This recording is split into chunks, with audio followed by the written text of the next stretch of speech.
Hi hello എല്ലാവർക്കും നമസ്കാരം. അപ്പോൾ നമ്മളിന്ന് വന്നിട്ടുള്ളത് ഡേ 28 പഠനം നന്നായി നടക്കുന്നുണ്ടെന്ന് വിശ്വസിക്കുന്നു. ഫോട്ടോഗ്രാഫി കുറച്ചധികം പഠിക്കാനുണ്ട്. അത് ഇടയ്ക്കിടയ്ക്ക് റിവൈസ് ചെയ്യണം, എന്നാലേ ഓർമ്മയിൽ നിൽക്കുള്ളൂ. ഇപ്പോൾ 100 ഡേയ്സ് ചലഞ്ചിലെ 28ാമത്തെ ദിവസം ഇന്ന് നമ്മൾ നോക്കാൻ പോകുന്നത് കഴിഞ്ഞ 27-ാം തീയതി നമ്മൾ നിർത്തിവെച്ച കരഗതാഗതത്തിലെ ബാക്കിയുള്ള ഭാഗങ്ങൾ, അതായത് എക്സ്പ്രസ് പാതകൾ, സംസ്ഥാന പാതകൾ, ജില്ലാ പാതകൾ. പിന്നീട് മറ്റൊരു വലിയ ടോപ്പിക്കാണ് റെയിൽ ഗതാഗതം നമ്മൾ നോക്കാനായിട്ട് പോകുന്നത്. അപ്പോൾ ആദ്യം എക്സ്പ്രസ് പാതകൾ.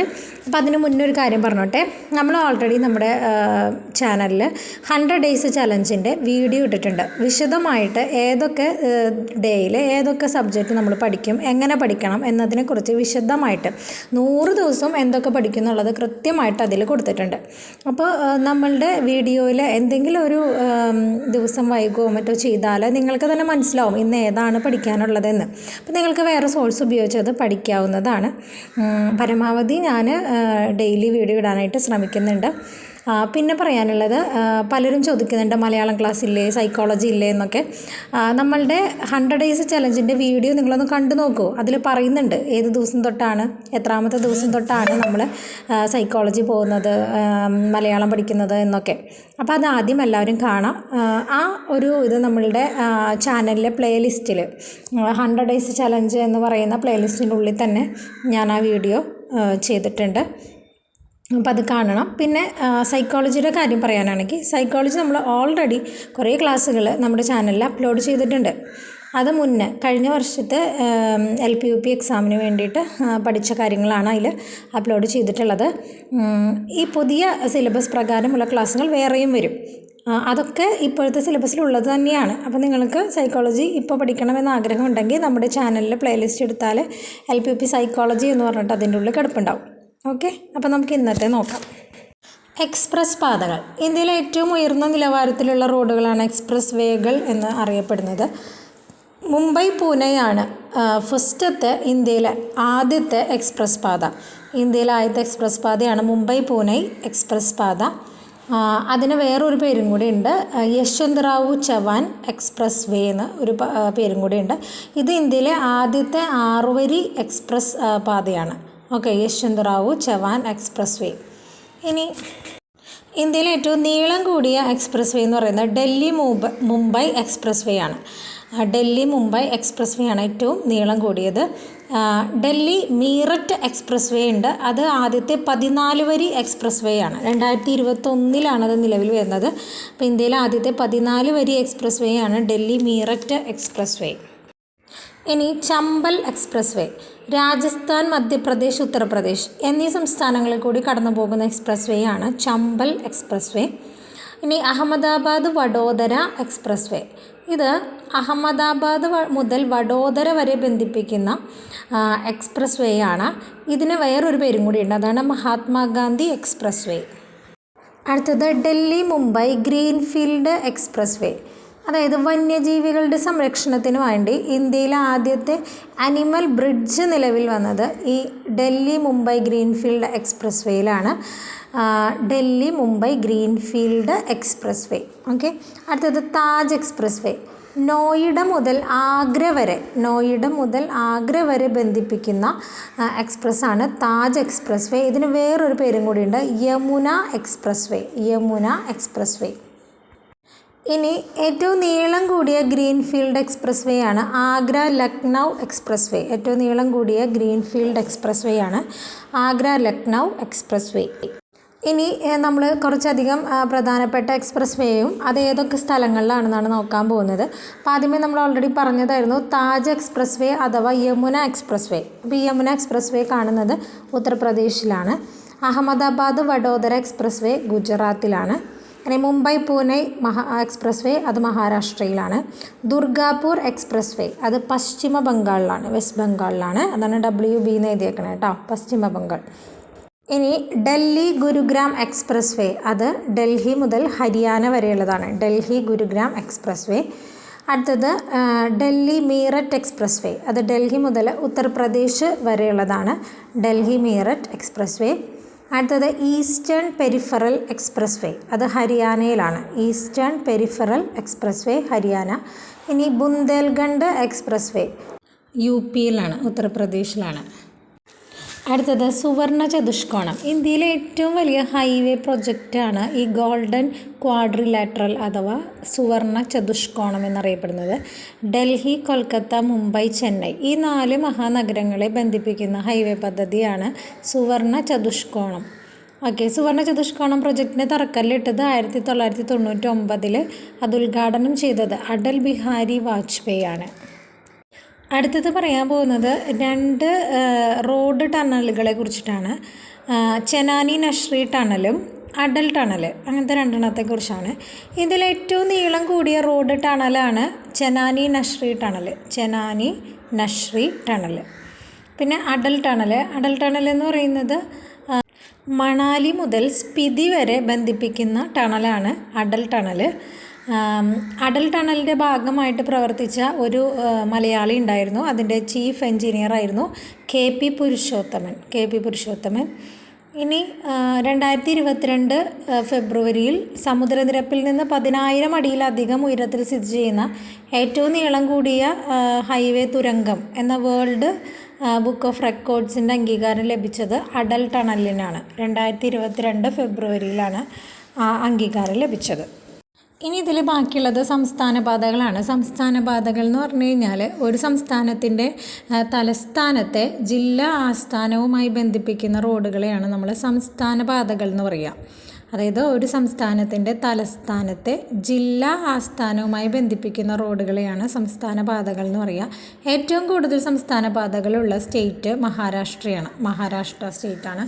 ഇനി നമ്മൾ പറയുകയാണെന്നുണ്ടെങ്കിൽ ഒരു 4% രാജ്യത്തുള്ള ആകെ റോഡ് ശൃംഖലയുടെ 4% ഈ സംസ്ഥാന പാതകളാണ് കാണുന്നത്. ഇനി എന്താണ് PMGSY, അതായത് പ്രധാനമന്ത്രി ഗ്രാമ സഡക് യോജന? അത് ഈ ഗ്രാമങ്ങളിലെ റോഡുകൾ യാത്രാ സൗകര്യാർത്ഥം ബന്ധിപ്പിച്ചുകൊണ്ടുള്ള പദ്ധതിയാണ് പ്രധാനമന്ത്രി ഗ്രാമ സഡക് യോജന അഥവാ PMGSY. 25 ഡിസംബർ 2000 ഇത് നിലവിൽ വരുന്നത് ഈ പദ്ധതി. പിന്നെ ജില്ലാ പാതകളാണ്. ജില്ലാ പാതകൾ എന്ന് വെച്ച് കഴിഞ്ഞാൽ ജില്ലാ ആസ്ഥാനത്തെ ജില്ലയുടെ മറ്റ് ഭാഗങ്ങളുമായി ബന്ധിപ്പിക്കുന്ന റോഡുകളെയാണ് നമ്മൾ ജില്ലാ പാതകൾ എന്ന് പറയാം.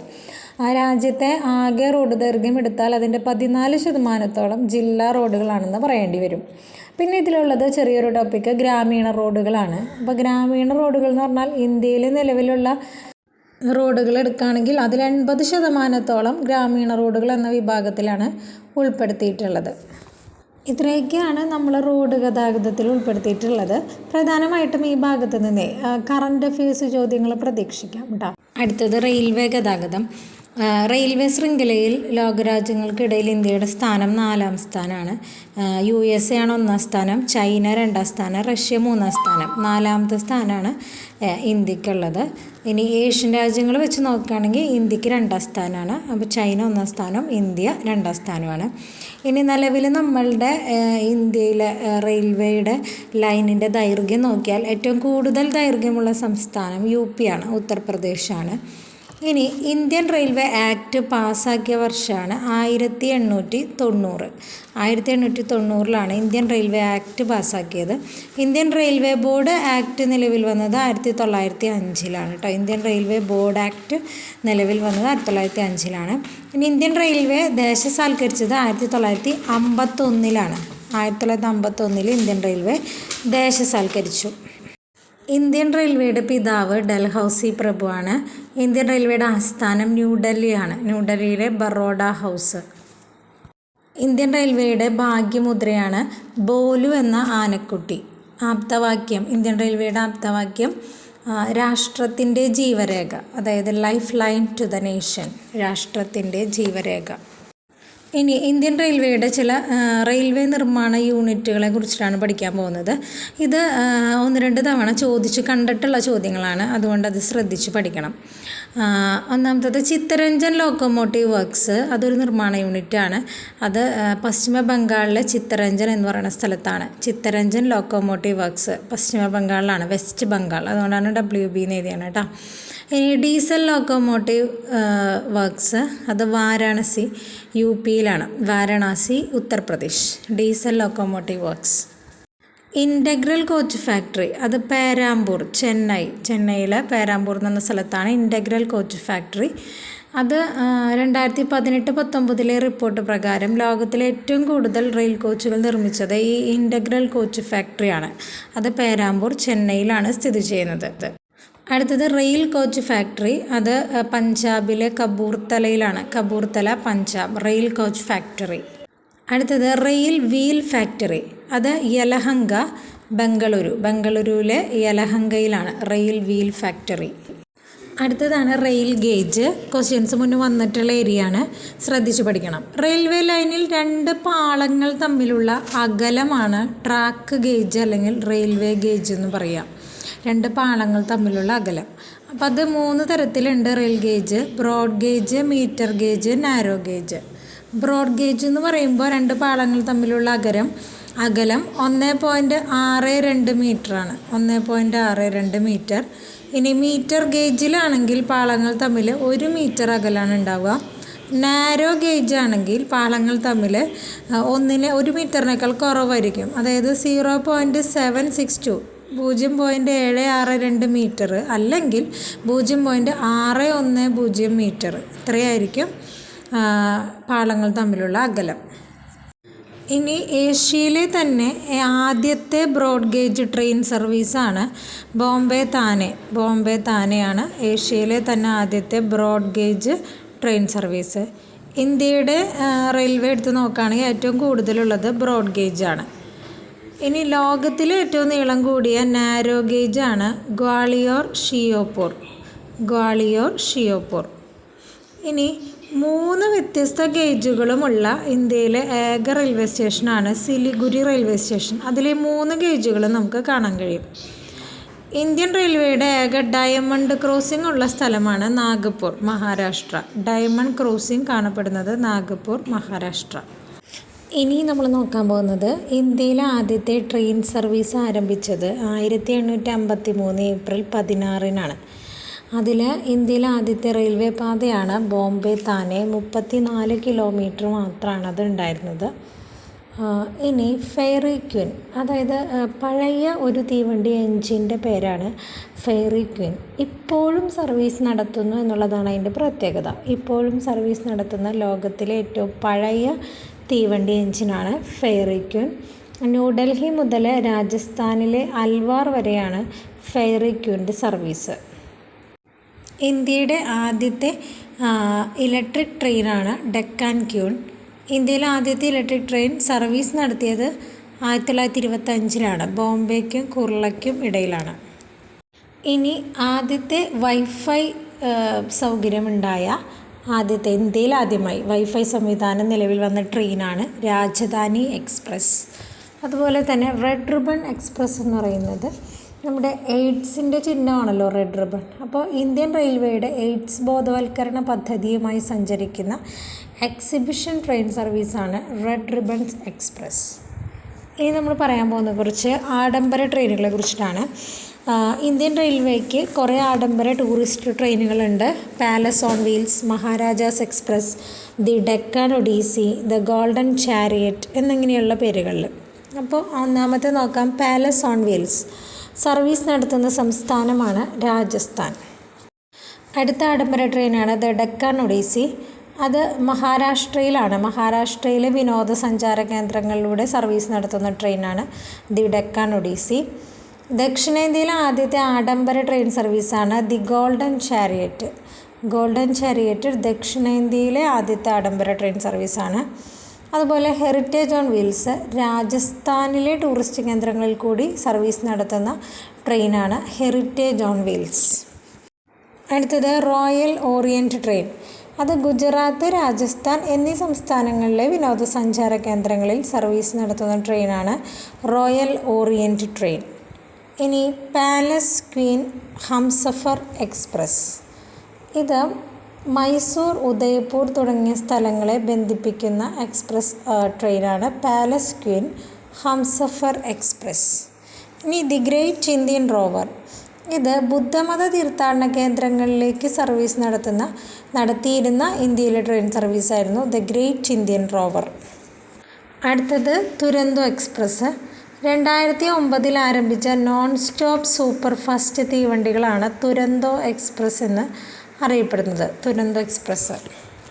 ഇനി രാജധാനി എക്സ്പ്രസ് നമ്മൾ ഓൾറെഡി പറഞ്ഞതാണ്. ഇന്ത്യയിൽ ആദ്യമായി വൈഫൈ സംവിധാനം നിലവിൽ വന്ന ട്രെയിനാണ് രാജധാനി എക്സ്പ്രസ്. ഇനി വേറൊരു എക്സ്പ്രസിൻ്റെ പേരാണ് രാജ്യ റാണി എക്സ്പ്രസ്. അത് സംസ്ഥാന തലസ്ഥാനങ്ങളെ അതത് സംസ്ഥാനത്തെ പ്രധാന നഗരങ്ങളുമായി ബന്ധിപ്പിച്ചുകൊണ്ട് ഉള്ള തീവണ്ടി സർവീസാണ് രാജ്യ റാണി എക്സ്പ്രസ്. അതുപോലെ വിജ്ഞാൻ റെയിൽ എന്ന് പറഞ്ഞിട്ടുണ്ട്. അത് ശാസ്ത്ര സാങ്കേതിക രംഗത്തെ ഇന്ത്യയുടെ വളർച്ച ജനങ്ങളിലേക്ക് എത്തിക്കാൻ വേണ്ടിയിട്ട് രൂപകൽപ്പന ചെയ്ത ട്രെയിനാണ് വിജ്ഞാൻ ട്രെയിൻ. ഇനി ട്രെയിനുകളുടെ നിറങ്ങൾ പരിശോധിക്കാം. രാജധാനി എക്സ്പ്രസ് ചുവപ്പ് നിറത്തിലാണ്. ശതാബ്ദി എക്സ്പ്രസ് നീല മഞ്ഞ നിറങ്ങളിലാണ്. ഗരീബ് രഥ് എക്സ്പ്രസ് പച്ച മഞ്ഞ എന്നീ നിറങ്ങളിലാണ്. സാധാരണ ട്രെയിൻ നമ്മൾ നീല നിറത്തിലാണ് കാണുന്നത്. ഇനി ഇന്ത്യയിലെ ആദ്യത്തെ വികലാംഗ സൗഹൃദ റെയിൽവേ സ്റ്റേഷനാണ് എറണാകുളം ജംഗ്ഷൻ. ഇന്ത്യയിലെ ആദ്യത്തെ വികലാംഗ സൗഹൃദ റെയിൽവേ സ്റ്റേഷൻ എറണാകുളം ജംഗ്ഷൻ. അതുപോലെ ഇന്ത്യയിലെ ആദ്യത്തെ ഹരിത റെയിൽവേ സ്റ്റേഷൻ ജമ്മു കാശ്മീരിലെ മാൻവൽ റെയിൽവേ സ്റ്റേഷനാണ്. മാൻവൽ റെയിൽവേ സ്റ്റേഷൻ ജമ്മു കാശ്മീർ ആദ്യത്തെ ഹരിത റെയിൽവേ സ്റ്റേഷനാണ്. അടുത്തത് ഭവാനി മാണ്ഡി. അത് മധ്യപ്രദേശ് രാജസ്ഥാൻ എന്നീ 2 സംസ്ഥാനങ്ങളിലായി സ്ഥിതി ചെയ്യുന്ന റെയിൽവേ സ്റ്റേഷനാണ് ഭവാനി മാണ്ഡി. മധ്യപ്രദേശ് രാജസ്ഥാൻ എന്നീ 2 സംസ്ഥാനങ്ങളിലായിട്ട് സ്ഥിതി ചെയ്യുന്നതാണ് ഭവാനി മാണ്ഡി. ഇനി ഗുവാഹത്തി റെയിൽവേ സ്റ്റേഷൻ്റെ പ്രത്യേകത എന്ന് പറഞ്ഞു കഴിഞ്ഞാൽ ISO സർട്ടിഫിക്കേഷൻ നേടിയ ഇന്ത്യയിലെ ആദ്യത്തെ റെയിൽവേ സ്റ്റേഷനാണ് ഗുവാഹത്തി റെയിൽവേ സ്റ്റേഷൻ. ഇനി ഗൂഗിളിൻ്റെ സൗജന്യ വൈഫൈ നിലവിൽ വന്ന ഇന്ത്യൻ റെയിൽവേ സ്റ്റേഷനാണ് മുംബൈ സെൻട്രൽ. ഗൂഗിളിൻ്റെ സൗജന്യ വൈഫൈ നിലവിൽ വന്ന ഇന്ത്യൻ റെയിൽവേ സ്റ്റേഷനാണ് മുംബൈ സെൻട്രൽ. ഇനി നമ്മൾ കുറച്ച് റെയിൽവേ തുരങ്കങ്ങളെ കുറിച്ചിട്ടാണ് നോക്കാൻ പോകുന്നത്. ഇന്ത്യയിലെ ആദ്യത്തെ റെയിൽവേ ടണൽ, അതായത് റെയിൽവേ തുരങ്കമാണ് ജമാൽപൂർ ടണൽ. ഇന്ത്യയിലെ ഏറ്റവും നീളം കൂടിയ റെയിൽവേ ടണലാണ് T49 ടണൽ. ഏറ്റവും നീളം കൂടിയ റെയിൽവേ ടണലാണിത്. ഇനി പീർപ്പാഞ്ചൽ തുരങ്കം നമ്മൾ കേട്ടിട്ടുണ്ടാവും. പീർപ്പാഞ്ചൽ തുരങ്കം സ്ഥിതി ചെയ്യുന്നത് ജമ്മു ആൻഡ് കാശ്മീരിലാണ്. ഇനി മെട്രോ റെയിൽവേ നോക്കാം. ഇന്ത്യയിലെ ആദ്യത്തെ മെട്രോ റെയിൽവേ നിലവിൽ വന്നത് കൊൽക്കത്തയാണ്. 1984 ഒക്ടോബർ 24 ഇത് നിലവിൽ വന്നത്. ഇനി ദക്ഷിണേന്ത്യയിലെ ആദ്യത്തെ metro railway Bengaluru metro railway ആണ്. 2011 നിലവിൽ വന്നത്. ഇനി കേരളത്തിലെ മെട്രോ ആദ്യത്തേത് കൊച്ചി മെട്രോയാണ്. അത് 2017 ജൂൺ 17 നിലവിൽ വന്നത്. ഇനി ഡൽഹി മെട്രോ ഉണ്ട്. ഡൽഹി മെട്രോ ഇന്ത്യയിലെ 2ാമത്തെ മെട്രോ റെയിൽവേ ആണ് ഡൽഹി മെട്രോ. അതിൻ്റെ ഒരു പ്രത്യേകത എന്ന് പറയുന്നത് ആദ്യത്തെ ഹരിത മെട്രോയാണ്. ലോകത്തിലെ ആദ്യത്തെ ഹരിത മെട്രോയാണ് Delhi metro. 2002 Delhi metro service ആരംഭിക്കുന്നത്. ഇനി നമ്മുടെ സ്വന്തം കൊച്ചി മെട്രോ. കേരളത്തിലെ ആദ്യത്തെ മെട്രോ ആണ് കൊച്ചി മെട്രോ. നമ്മൾ ഓൾറെഡി പറഞ്ഞു. 2017 ജൂൺ 17 കൊച്ചി മെട്രോ നിലവിൽ വരുന്നത്. അപ്പോൾ കേരളത്തിലെ ആദ്യത്തെയും ഇന്ത്യയിലെ 8ാമത്തെയും മെട്രോയാണ് കൊച്ചി മെട്രോ. ഇനി ഈ കൊച്ചി മെട്രോ 2017 നിലവിൽ വരുന്നതെന്ന് നമ്മൾ പറഞ്ഞല്ലോ. അപ്പോൾ അതിൽ കൊച്ചി മെട്രോയ്ക്ക് 2011 കൊച്ചി മെട്രോ റെയിൽ ലിമിറ്റഡ് സ്ഥാപിതമായി. 2012 അതിൻ്റെ പ്രവർത്തനങ്ങൾക്ക് അനുമതി ലഭിച്ചു. 2017 നിലവിൽ വരുന്നത്. അപ്പോൾ ആദ്യത്തെ മാനേജിംഗ് ഡയറക്ടർ ടോം ജോസ് ആയിരുന്നു. പക്ഷേ സർവീസ് ആരംഭിക്കുന്ന സമയത്ത് കൊച്ചി മെട്രോയുടെ മാനേജിംഗ് ഡയറക്ടർ ഏലിയാസ് ജോർജ് ആയിരുന്നു. കൊച്ചി മെട്രോയെ കുറിച്ച് പറയുമ്പോൾ നമുക്ക് ഒഴിച്ചുകൂടാനാവാത്ത പേരാണ് മെട്രോ മാൻ, അതായത് ഇ ശ്രീധരൻ. മെട്രോ മാൻ എന്നാണ് അറിയപ്പെടുന്നത്. മെട്രോ മാൻ ഓഫ് ഇന്ത്യ എന്നറിയപ്പെടുന്നു. കൊച്ചി മെട്രോയുടെ മുഖ്യ ഉപദേഷ്ടാവായിരുന്നു ഇ ശ്രീധരൻ. ഡൽഹി മെട്രോയുടെ ചെയർമാനായി പ്രവർത്തിച്ച മലയാളിയാണ്. അതുപോലെ കൊങ്കൺ റെയിൽവേയുടെ മുഖ്യ ശില്പിയാണ്. കൊങ്കൺ റെയിൽവേയുടെ ആദ്യത്തെ ചെയർമാനും കൂടിയായിരുന്നു അദ്ദേഹം. ഇനി വന്ദേ ഭാരത്. വന്ദേ ഭാരത് ഇപ്പോൾ നമ്മൾ ഏറ്റവും കൂടുതൽ കേൾക്കുന്നതും സഞ്ചരിക്കാനായിട്ട് എല്ലാവരും ആഗ്രഹിക്കുന്നതുമായ ഒന്നാണ്. ഇന്ത്യയിലെ തന്നെ ഏറ്റവും വേഗതയേറിയ ട്രെയിനാണ് വന്ദേ ഭാരത് എക്സ്പ്രസ്. ഡൽഹി മുതൽ വാരണാസി വരെയാണ് സർവീസ്. വന്ദേ ഭാരത് എക്സ്പ്രസിൻ്റെ പഴയ പേര് ട്രെയിൻ 18 എന്നായിരുന്നു അത്രേ. ഇന്ത്യയിൽ നിർമ്മിച്ച ആദ്യത്തെ എൻജിൻ ഇല്ലാത്ത ട്രെയിനായിരുന്നു ട്രെയിൻ 18. ഇനി ഈ വന്ദേ ഭാരതിലാണെന്നുണ്ടെങ്കിൽ 180 ഡിഗ്രി കറങ്ങുന്ന സീറ്റുകൾ ഉണ്ട്. അതാദ്യമായിട്ട് ലഭ്യമാകുന്ന ട്രെയിനാണ് വന്ദേ ഭാരത് എക്സ്പ്രസ്. ഇതിൻ്റെ നിർമ്മാണത്തിന് നേതൃത്വം നൽകിയത് ടാറ്റ സ്റ്റീലാണ്. ഇനി നമുക്കിതുമായി ബന്ധപ്പെടുത്തി പറയുകയാണെങ്കിൽ ഇന്ത്യയിലെ വേഗതയേറിയ ട്രെയിൻ വന്ദേ ഭാരത് എക്സ്പ്രസ്. രണ്ടാമത്തെ പൊസിഷൻ വേഗതയിൽ പൊസിഷനുള്ളത് ഗതിമാൻ എക്സ്പ്രസ് ആണ്. ഗതിമാൻ എക്സ്പ്രസ് ഇന്ത്യയിൽ ആദ്യമായി ട്രെയിൻ ഹോസ്റ്റസ്മാരെ നിയമിച്ച ട്രെയിൻ കൂടിയാണ് ഗതിമാൻ എക്സ്പ്രസ്. ഇനി റെയിൽവേ സോണുകളാണ്. നമുക്ക് ആകെ ഇന്ത്യയിൽ 18 റെയിൽവേ സോണുകളാണ് നിലവിലുള്ളത്. ആദ്യത്തെ റെയിൽവേ സോണാണ് സദേൺ റെയിൽവേ സോൺ. 1951 ഏപ്രിൽ 14 നിലവിൽ വന്നത്. 51 നിലവിൽ വന്നിട്ടുണ്ട്. കേരളം ഉൾപ്പെടുന്നത് ഈ സദേൺ സോണിലാണ്. ഇന്ത്യയുടെ ആദ്യത്തെ റെയിൽവേ സോണായ സദേൺ സോണിലാണ് കേരളം ഉൾപ്പെടുന്നത്. ഇനി നോർത്തേൺ സോൺ ഉണ്ട്. അത് ഇന്ത്യയിലെ ഏറ്റവും കൂടുതൽ റൂട്ട് ദൈർഘ്യമുള്ള റെയിൽവേ സോണാണ് നോർത്തേൺ സോൺ. അതുപോലെ 18 ഉണ്ടെന്ന് പറഞ്ഞില്ല. അതിൽ 18ാമത്തെ റെയിൽവേ സോണാണ് സൗത്ത് കോസ്റ്റ് റെയിൽവേ. ഇനി സൗത്ത് സെൻട്രൽ റെയിൽവേ സോണിന് ഒരു പ്രത്യേകതയുണ്ട്. 100% LED വൈദ്യുതീകരണം നടത്തിയ ഇന്ത്യയിലെ ആദ്യത്തെ റെയിൽവേ സോണാണ് സൗത്ത് സെൻട്രൽ റെയിൽവേ സോൺ. ഇനി ഇതിൽ 18 റെയിൽവേ സോണും നമുക്ക് മാറി പഠിക്കേണ്ടതാണ്. അതിൽ ഞാൻ ഏറ്റവും ഇമ്പോർട്ടൻ്റ് ആയിട്ടുള്ളത് മാത്രമേ ഇവിടെ കൊടുത്തിട്ടുള്ളൂ.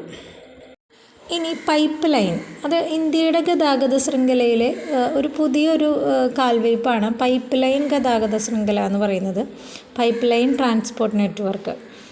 പ്രധാനപ്പെട്ട കുറേ പൈപ്പ് ലൈനുകളുണ്ട്. 2 പൈപ്പ് ലൈനുകളെ കുറിച്ച് മാത്രമേ ഞാനിതിൽ പറയുന്നുള്ളൂ.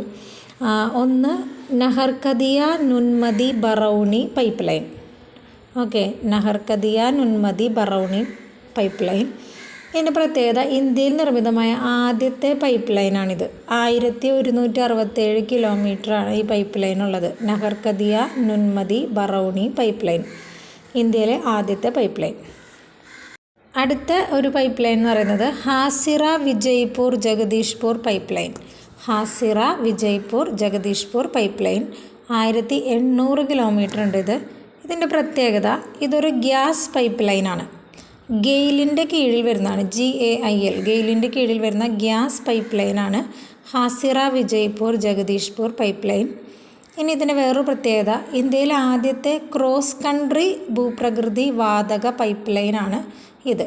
ഇന്ത്യയിലെ ആദ്യത്തെ ക്രോസ് കൺട്രി ഭൂപ്രകൃതി വാതക പൈപ്പ് ലൈനാണിത്.